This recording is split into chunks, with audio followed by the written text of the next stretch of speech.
Hello, and welcome to the Enthusiasm Project, episode number 14. Wow, that's like so many episodes.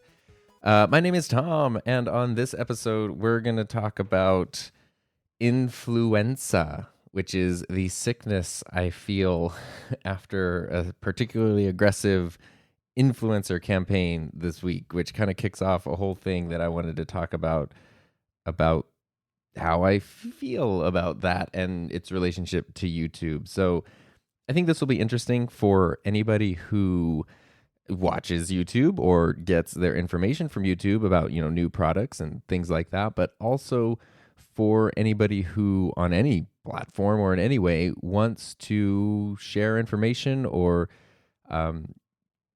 do product reviews or be a quote unquote influencer. And what does that mean? And it's an ongoing discussion, and it's a semi-toxic word that I kind of hate using, to be totally honest with you, but that's what we're going to talk about today. So the particularly aggressive campaign that I mentioned, I have never felt so much emotion, so much negative emotion. I don't want to use the word hate, but wow, it's close to it, of a product as I do towards this product. And it is, of all things to feel this strongly about, it is a tripod, which is not typically a controversial product that exists in the world. But this one really rubs me the wrong way. Not so much the product itself, but the way that the company that developed the product is handling its launch, to me, is everything that is wrong with the YouTube influencer movement. It's exactly what I don't like. And so I've permanently, like, at this point, I don't even care if it is like the best thing in the world. Like, I'll never own one because I'm so angry, that's such a negative way to start a podcast. But I think that it's an important thing to discuss. So there's another great podcast. By saying another, that means I am implying that this is, of course, a great podcast. So another great podcast like this one is called The Create Unknown, which is a terrific pun for a name. And they had an episode, I think it was from February of this year, and it was basically where they discussed the idea of there being two YouTubes, which I think is a really significant idea. And the way that they proposed it was they analyzed the whole thing in relation to YouTube Rewind 2018, which was a very divisive video. And I love also like living in a world where I'm lucky enough to be able to discuss things like this because there are serious issues, in the world. And I like being able to dissect these things. So I understand that any complaints I'm making are from a very lucky and privileged position. But anyway, YouTube Rewind 2018 quickly became the most disliked video in YouTube history, with like tens of millions of dislikes, and it just keeps growing. And on The Create Unknown, when they discuss it, they kind of talk about that being evidence of there being two YouTubes. And what they mean is there's the one YouTube where it's sort of like independent content creators and people just want to share stuff, and it's a little more authentic and it's a little more, individual, independent. And then there's the more corporate, polished YouTube. And they weren't talking about either one being better or worse than the other, but just that these two exist and that there's definitely friction between the two. But a big takeaway is that as much as people may love the independent YouTube, which is definitely, I love that, where it's people making whatever they want to make, and, you kind of get into the weird, more unfiltered, maybe more creative side of things. It's really hard for that to exist without the other side, the corporate polished side, because for a platform with 2 billion active monthly users and however many, 500 hours of content uploaded every minute, you kind of need some money to maintain that platform, which is also why there has not been an actual competitor to YouTube ever. And so you need that corporate polished side. And that was basically what YouTube Rewind 2018 turned into, was their kind of like very polished, safe ad campaign so that, these giant corporations would buy ad space on the platform, which in and of itself isn't really a bad thing. But the more independent, I guess is the term I'm using, YouTube community, hated it because it just felt so like this is not what we do here. And that was kind of interesting. And that dichotomy is something that I've been aware of just personally in what I see and what I want to do on the platform. I've talked, several episodes of this podcast about trying to have a strategic content strategy, which sounds like the least fun thing you could possibly do, but writing that balance between making things that you want to make while also like making things that will get watched and will be effective, and kind of how to do that. And luckily, at least at the moment, I feel like I've struck a good balance of trying to solve that puzzle in a way that is still very fun for me.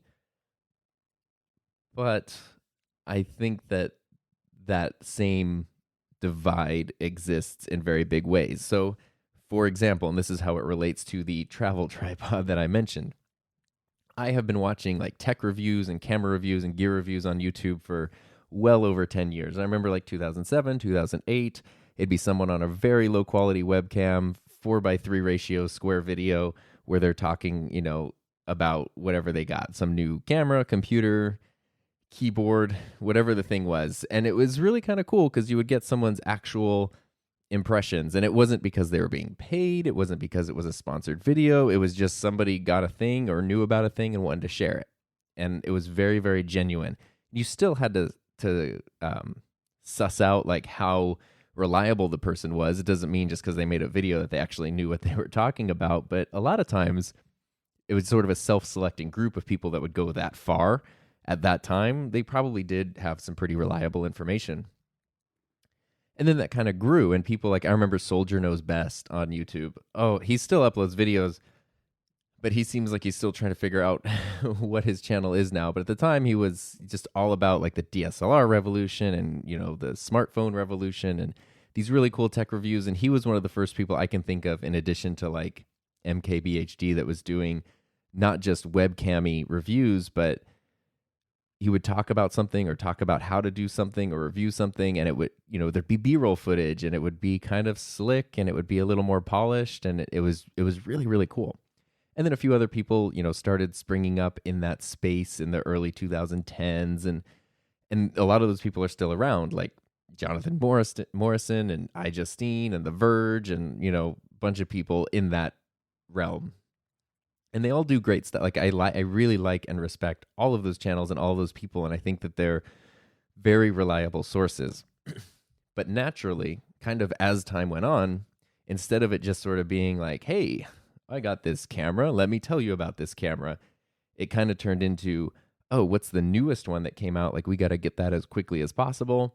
And I think people independently on their own realize that if you get something quickly and you're the first person to put a video out on it, you get more views and you get more attention because you have less competition, which totally makes sense. And then that kind of became a thing. And now we're at the point where companies will send new products before they're released out to quote unquote influencers, where they'll have a couple weeks to like play around with it, make a video about it, and then on the date that the embargo lifts, all these channels can then release their videos.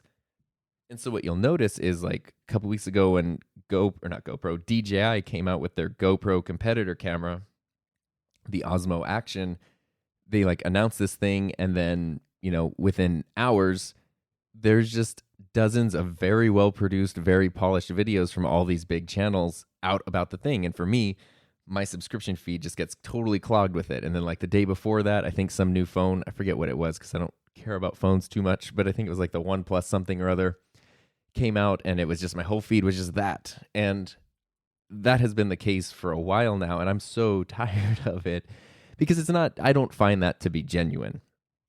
And I've even seen, I just don't find that to be a good review. Maybe for sometimes it could be, but I think that in order to, if you want to provide a review that's actually like insight to something, so like, when the Galaxy Fold was about to come out and people looked at it, you could kind of have these first impression reviews where people are looking at this phone, it folds, it unfolds. What does that feel like? How does that work?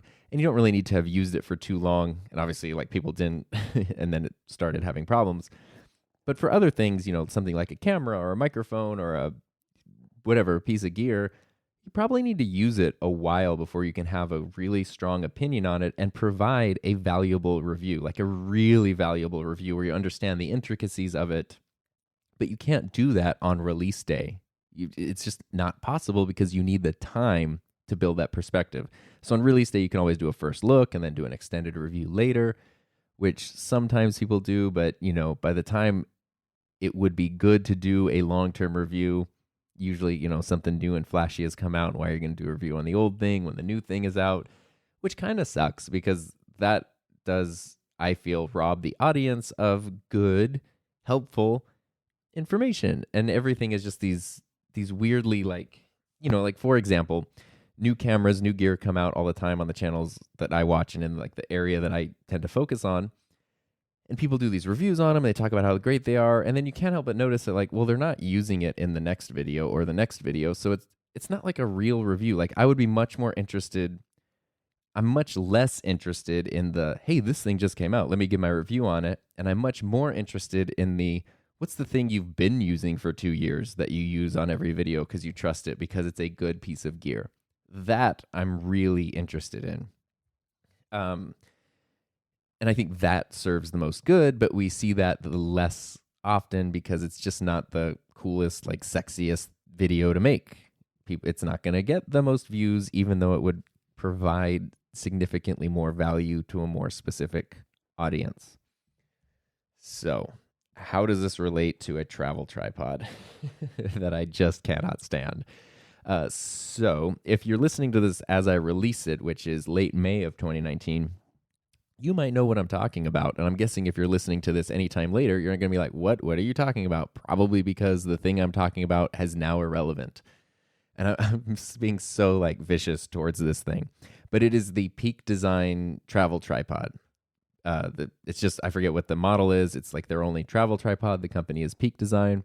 Basically what happened was they announced their Kickstarter campaign for this, what is supposed to be a revolutionary travel tripod.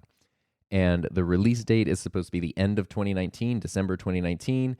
They want their Kickstarter to launch off this summer. I mean, it was a massively successful endeavor on their part. So their goal, I forget what it was $500,000 or $1 million. In like 2 days, they hit $2 million, and it just keeps growing. So their goal was achieved. Like, they did a good job of achieving their goal. And to their credit, Peak Design does make good products. I've looked like Peak Design bags. I've been kind of shopping for a small, reliable Peak Design camera bag. Probably not going to buy one now because now I kind of can't stand the company just because of the way that they have handled this, which is, this was one of those things where as soon as they announced this tripod, there was a video. Peter McKinnon made a video where he's like, hey, look at this travel tripod. I was like, this is interesting. It doesn't seem like he has a lot of actual experience with this tripod, but he's talking about it. So I could kind of tell that it was like a sponsored video. And then a few other channels popped up with this same tripod on the same day. And now I can't escape it. Even like reading canonrumors.com, which is just a, camera rumor website. Boom, there's a video about this tripod. On my Facebook feed, there's all these like, hey, Kickstarter favorites. It's everywhere. And it's been on well over 10 channels that I'm subscribed to have done their reviews on this tripod, which is okay, except that there are some serious flaws with it that are just kind of being glossed over in almost every video. So the whole selling point with this tripod is it's supposed to be like the ultimate travel tripod. It's supposed to be super lightweight. It folds up really, really compactly. So it's really, really short once it's folded up, and its size, like its, circumference or whatever, is like a water bottle. So it'll fit in any water bottle, container, whatever. It's something you can easily take with you without getting in the way, as a lot of tripods can do. The problem is there are a lot of sacrifices that had to be made in order to make that tripod that compact, and there are just some bad design decisions. And with all of these people promoting it, for the most part, they are not mentioning those, which drives me crazy. And of course, I have not used it firsthand because I'm nowhere near special enough to get something like that. And I don't like that whole thing anyway. But to just sort of be objective with it, or to provide my perspective on it, the tripod, because it folds up so small, it cannot support a significant amount of weight. So if you're talking about a big camera, like I use the Canon 6D Mark II with a battery grip, or a large DSLR or something like the 1D, it can support it. Like, it is strong enough to do that, but it's going to be very top heavy. It's not going to be, there's just physically, it's impossible, no matter how cool the thing looks or how well it's designed. There are just some limitations to it where it's going to be a little bit risky and maybe not as useful as you think. Also, in order to make it so compact, they had to make these weird design choices with like the head of the tripod, where there's not big knobs and switches and dials like there are on a lot. There's a lot of like these weird little rotator things that, when a camera is actually placed on it, become very hard to access and don't really make the most sense. The one video that I really appreciated about this tripod was from Tony and Chelsea Northrup, who were really good. Usually they never accept anything that's given to them. They just kind of buy all their own gear, so it's 100% objective, supposedly, their reviews. And this one, I think the tripod was provided to them, but they were still like, that was the one that was the most critical of it in a realistic way. And Tony was explaining, like, there's just certain things that when the camera's on and you're using it, like, you kind of pinch your fingers accidentally, and he like cut his finger open on a part of the tripod, which was, not, he's someone who's experienced enough to not make those mistakes very often, but it was just the design that did that. And just sort of pointed out, like, oh, it's cool, it has a bubble level, and then you put the camera on it and the camera covers up the bubble level, so it's useless and you can't see it. Like, things like that. The biggest issue is that this is supposed to be a travel tripod. You take it with you, you got a tripod no matter what, and it's so lightweight you can take it and not worry about whether or not you actually need it. So it's one of those things, like, better to have it, not need it, than need it, not have it. The issue is, in order to put the little mounting plate onto your camera, you need to have an Allen key, which is, right off the bat, don't buy the tripod for that reason. That is the worst design choice ever. Don't buy it. Don't buy any tripod that you need a specialized tool to mount to your camera, period. Especially if it's a travel tripod. Because at some point, 100% guaranteed, you're going to be stuck and you're not going to be able to put your camera on a tripod, or you're not going to be able to take off the mounting plate. So you're going to get out somewhere and you're going to realize, oh, dang, I left my camera bag with my Allen key in the car. Now I've got this tripod, I've got this camera, and I can't mount the camera on the tripod. Or you're going to be like, you know what? I'm going to mount this plate on this camera before I leave my car. And you do that with the Allen key and it's all on tight, and then you go out into the world, and then you want to like set your camera down, just on the ground or on a table or something where it's a really low shot off the tripod, and you realize you can't because that plate is making your camera sort of uneven and wobbly. Like, you're not able to set it flat on the ground. So you really need to take off the plate. Or maybe you want to mount your camera to some other kind of support you have. But now you don't have the Allen key, and you can't, because this one proprietary plate is stuck on your camera. At some point, one of those scenarios is going to happen, guaranteed, if you actually use a tripod. Don't put yourself in that situation. Any decent tripod, especially a travel tripod, is going to have either like a little thumb screw handle, so you don't need any tools. You can just use your fingers to mount it or unmount it, or at the very least, it's going to have a flat slot, like you could use a flathead screwdriver or a coin or a key or any number of other things that you have with you usually all the time, or can easily keep with you or find, as opposed to a really specific size Allen key. So right there, there's just a few flaws that it's just like, this is a bad design. It's not, it's not like the worst thing in the world. It's not going to kill anybody, but there's better travel tripods, especially because there are two versions of this tripod. The cheapest one is $350. I think it's the aluminum version. The carbon fiber version is $600, which is completely insane. So both of those prices, in my opinion, unless you're somebody, and I did make a whole video about this, it's on my channel because I wanted to just address it and review a tripod that I like, but unless you're somebody who has really specific needs, you should never spend more than $200 on a travel tripod. And even that's kind of expensive. There's some really decent ones for about $100 or maybe even a little less. But $200, you can get a really decent, really compact, really sturdy travel tripod that's ultra practical. It might not be as like slick as this, but you know, it's a reasonable price, usable thing. So why does this bother me so much? It bothers me because those aren't the things that people are talking about. And I have a feeling, based on what I have seen across multiple videos, that, and this is just me speculating 100%, I have a feeling that not only were the tripods provided to these influencers for free, but I think there must have been some kind of paid sponsorship, or because there's so many specific points that these people are hitting that are identical. And it feels a lot like they were given a fact sheet that then, was like, hey, hit these points in exchange for like doing the sponsored content. And the reason that I think, that's not unreasonable for a company that's like, hey, we're launching a really expensive premium thing. If you want a free one, we'll give that to you. Just make sure you hit these points in your review. I don't think that's that unusual of a thing. But the reason I think there must have been money involved was because Peter McKinnon made a whole video about it. And for someone with a channel of that size, 3.5 million subscribers and his view numbers, he's not someone who needs to make a whole video to get a free tripod. Like, he's beyond that point.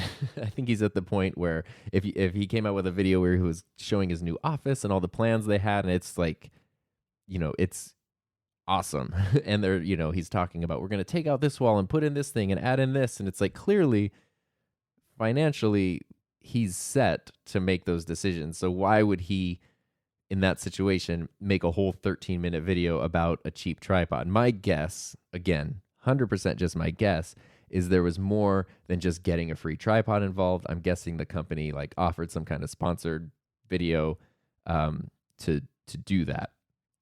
And whatever it is, even if they didn't, even if they just gave the free tripod, there's only Tony and Chelsea Northrup have really, and Jared Polin, who did like Fro Knows Photo, did a short bit on the tripod where they were actually addressing some of the cons to it, whereas everybody else was just lavishing praise on it. And maybe it is an awesome thing, but the praise was so specific to the point where every video hits on the packaging of the tripod and like, oh my gosh, look at this matte black thing and this like the way that's coded here and the logo. Like every video hits on specific points of the packaging, which to me really feels like there was a list of things that needed to be included in the video. Packaging design was one of them. And I know that that's a cool design thing and it shows attention to detail in a product or whatever. But truthfully, if you're talking about a tripod, the package that it comes in is super irrelevant and doesn't matter at all. So and that leads to, you have these people that people trust and admire, and they're talking about, oh my gosh, this thing is amazing, this thing is awesome. And then I have a feeling people are going to like, oh my gosh, a small travel tripod. That makes sense. I need that, and I need this one because this is what the person that I trust has been talking about. And so I have to get that one, and I have to spend $350 or $600, or else I'm not going to be able to be as good or do whatever. And that is what I want to avoid. And that is where the problem lies in this stuff, because that's not, if these people use this thing and in 6 months or a year they're still using it and they love it, by all means, please make a video, talk about how terrific it is, and encourage people to get their own. But I don't think that's what's happening right now. I think that it's another case of, like this DJI camera that came out, the Osmo Action, which is like DJI's GoPro. It's the same sort of thing, a little bit less aggressive, but where the same like influencer videos came out, and there's a lot to mine there. Like, how does this compare to the GoPro? Oh my gosh, is GoPro doomed because of DJI? And truthfully, like DJI is kind of masterful at their R&D and developing incredibly well thought out, really, really well done products. I haven't used that camera. It seems pretty terrific. I have a feeling that by the second or third version, it will probably definitely outperform a GoPro. But there is someone who I'm in the same Facebook group with that got it and was like, hey, they haven't talked about in these videos, like the camera feels much flimsier than the GoPro. Like the battery mount doesn't really seem as weatherproof. Like they kind of talked about a lot of cons that aren't mentioned in those videos. And so the point is, I don't feel that you're getting the most authentic reviews because these people aren't making videos about the stuff that they care about or want to make about. They're making videos about the things that they're being sponsored to make. And every once in a while, maybe that's okay, depending on what the thing is and who the person is. But when you see just a stream of sponsored content for the exact same product from like all these different channels, it's really hard to think that any of it is actually genuine or useful. And that kind of sucks because it really, I feel, does a disservice to the audience. And now, to me, does a disservice to the brand because I don't think that I'd have so much more respect, which I know, like, who cares? That's not what it's about. For a brand that goes like, hey, we have a new product coming out. We're going to, we'll give it to you for free if you make a long-term review video where you use it for 30 days, 90 days, 6 months, and then tell us about it. Of course, that's stupid because, time goes on, but that would give you a really useful thing. And the most important thing is, who cares what people talk about as being awesome? What are they actually using? And I've even seen some reviews on some channels where people will literally they'll say, hey, it's this, I don't know, pick something like a gimbal. It's the whatever gimbal review, and they'll open it up and do an unboxing. They'll literally play with it for like 10 or 20 minutes, and then they'll give their thoughts. I'm like, yeah, it's pretty good. I'd buy it. I don't know if it compares to the other one. It's like, that's not a review because you don't know what it's like to take that thing on a trip, to use it for an extended period, to figure out all the little quirks, the things that work, the things that don't. That's just barely a first impression being passed off as a review, as information for somebody who's trying to figure out what they're doing. And when you think of YouTube as a platform where people are going to be educated or entertained, that's not really doing either. Like, it's probably not that entertaining to watch, and the education isn't there. And if it is, it's not the most accurate or authentic because you're not providing a good, decent review or assessment of the device or the product. So I don't really have a purpose. I just went on for a long time about a travel tripod, but it made me so angry. And the reason that it made me upset is because on my video to-do list has been to make a video about my favorite travel tripod. And so that's why I made my video this week, because it finally kicked me into gear. But the reason that I wanted to make that video is not because I use anything revolutionary or the newest thing in the world. In fact, I think it's kind of an outdated model. But it's the Benro Travel Angel. They have a few of them, but it's a aluminum travel angel that takes a 17-pound load capacity. And the reason that I love that tripod is it was $200, and I've been using it for over a year. I've taken it all over the world. I've traveled with it, planes, trains, automobiles, used it in every weather condition you can imagine, from triple digits to below freezing. And it's amazing. It's such a good, awesome tripod. And it has some like wacky features where you can take one of the legs off and it has like this little wooden cap that screws on. It becomes a walking stick, and it has a built-in monopod. You can mount your camera upside down. It's super well built. The head of the tripod, has pan, tilt, and friction controls that are all like really, really well. They're just high quality. Like, everything feels good. The camera fits good. I use it with my big full frame Canon 6D Mark II with a battery grip, with a Rode video mic on it all the time, and it can hold that in any position, no problem. So I mean, like, for me, it's been tried and true, and it folds up pretty small. It's not like insanely tiny. You can't fit it in your back pocket or anything, but it's easy to fit in, strap onto a camera bag, fit in a side pocket of a bag. I put it in carry-on luggage for airplanes a few times. And, it's not a massive tripod. It's really, really travelable. In fact, for the most part, it's replaced my GorillaPod. It's bigger than a GorillaPod, but it's so much more useful that usually if I'm going somewhere, even in like a vlog scenario, I'll just use that because it's more reliable.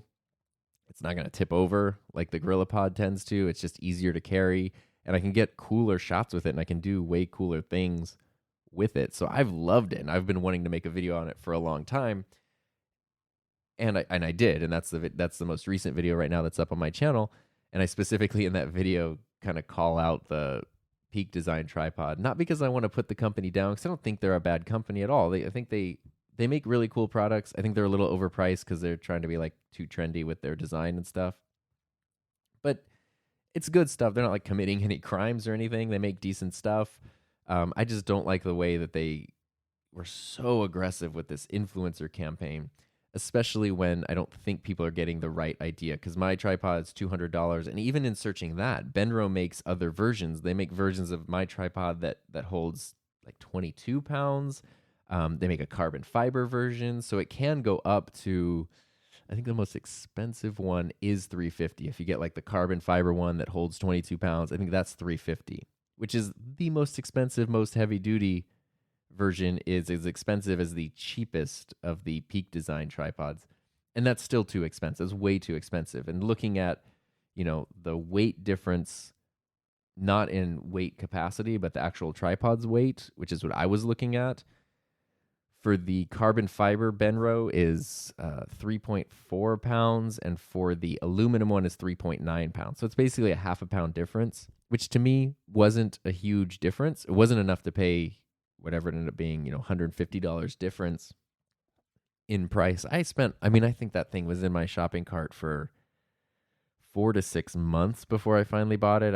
I tried to look up tons of reviews. There weren't really that many of them. I tried to, I compared all the specs. I really thought about what I needed. So I didn't just grab a random travel tripod. Like, I really thought about what I needed. I bought it. It was the right choice. I've used it for over a year. And now when I tell people, hey, this is really great, for most people who need a travel tripod, this has got to check all the boxes. It is terrific. That comes from a place that's not because a company gave it to me for free or gave me money to say that. That comes from a place because that is a tool that I use that has made my life easier and made it easier for me to make the stuff that I want to make. And now I'm excited to share that with an audience because I think that is helpful information to have. There are cheaper travel tripods. There are more expensive ones. Why should you buy this one? I think I have an actual insight to that. But it took over a year to get that insight, and people just don't have that patience. And that's just kind of the sad but true case. And of course, at the same time, if somebody is a full-time channel and this company shows up and they want you to do a sponsored video and whatever it is, if they give you a free thing, if maybe they're just giving you the tripod for free, but it's going to be a hot item that people are going to look up, and that's going to bring in more views, which brings in a bit more money and revenue for your channel. That's a way to keep your income flowing. If the company is actually offering to pay you in exchange for a review, then that's another way to keep revenue coming in. So I understand that if someone is doing this as their full-time job, they need to make money, and it can kind of be feast or famine. And if you have a chance for it to be feast, people are probably going to jump on that. No one's really getting hurt. But it's kind of that authenticity thing, which I think is so, so crucial. And I don't like it when people lose sight of that if they have presented themselves as being authentic from the beginning. There was even, I don't mean to just call out people. Oh, it's not really calling out people because I love these channels, but there's a channel, Becky and Chris. I love their channel. It's great. They're this awesome couple from New York or Canada, somewhere where it's often cold and gray, but it looks great. They make these super high quality videos about filmmaking. They're this awesome couple. They own a helicopter, so they documented their whole thing of how do you buy a helicopter, and then it was old, so they needed to remodel it. Their videos are so interesting. I love them, and they're really, really helpful, and they're just really fun. And they made a video the other day that was hey, this is our camera gear that we use inside the helicopter, which seems super interesting because space is limited, weight is limited. What kind of stuff are you going to use to film? Their videos look really good inside the helicopter, and they have the audio from the headsets where you can hear them talking to air traffic control. So I was really curious, how do you get that audio? How do you get all these angles? They're using 360 cameras. And, the 15-minute video did talk about that. But when I clicked on the video, the first 5 minutes were them talking about this Peak Design tripod, where I was oh my God, this is nothing. You don't use this in the helicopter. This is not part of that kit. This is just the sponsored video. It just was I can't escape this thing. And that was where It's like you could literally just shave off that first 5 minutes. And they said, like this is our first officially sponsored video, yay. So I don't know what the conditions of that sponsorship were, but the video itself to provide what it promised the audience definitely didn't need the whole thing about the tripod, but it was in there anyway. That's where I start having issues. So I don't know if that makes sense, but the thing that I do feel good about is in my video, when I posted it, I've gotten quite a bit of feedback from it where people are agreeing.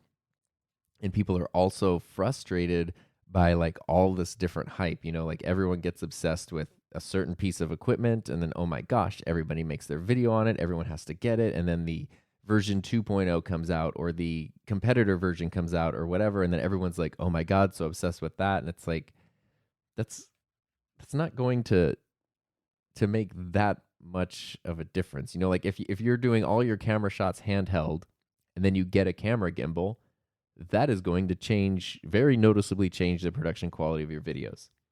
But then if you upgrade from gimbal 1.0 to gimbal 2.0, yes, there might be differences in usability, but it's not going to be that much of a difference in overall quality anymore. And then, people start feeling alienated because they go, oh my gosh, this person recommended this super cool Peak Design travel tripod. Okay, I need to save up and spend a whole bunch of money to get this. And then those same people, if another company shows up in 2 weeks, it's like, hey, other travel tripod, and they send that out, then those people are going to be pimping that tripod, and the person who's like got the other one's going to go like, but wait, was this not good? Because they're not using it anymore. Like, it's kind of that. There's a really important trust there, and it just kind of goes with like your name matters. Like what you put your name on needs to be, or at least your name behind, should be something you genuinely believe in. Maybe all of these people do genuinely believe in this tripod. Like I cannot say that they do or don't. I do have a hard time believing that 100% of the people of all these insane marketing things I've seen over the past week are on that train. So I feel like there's definitely some lack of authenticity happening there.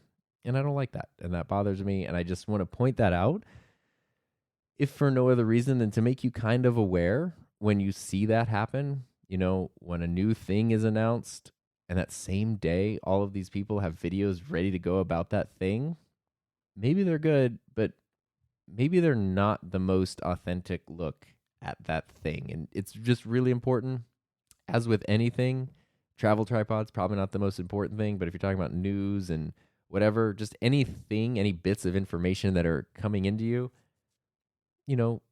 really like validate the source. Really just be critical, think critical. Don't buy into it just because someone wrote it or made a video about it doesn't automatically make it fact or true. It's very important to maintain a critical eye, ear, and perspective. So really tie that up as if I had a point the whole time, and I kind of just came to that conclusion at the end. So another thing that I did want to quickly touch on is Heather and I's event. She'll probably be back on the next week's episode of this, but I want to make sure, because when she and I first talked about our digital media event that we want to put on, I don't really know what else to call it right now. She came on several weeks ago and we talked about it, and we kind of said every week there's going to be updates. I want to make sure that every week there are updates, so that way we're holding ourselves accountable. Our biggest stumbling block so far has been the venue and finding a venue, because we have quite a few ideas for what we would want to do at this event. And we've done a few proof of concepts. She's been doing so many workshops and trainings and classes that have been just like massively successful. So Heather has an idea of what works from her end.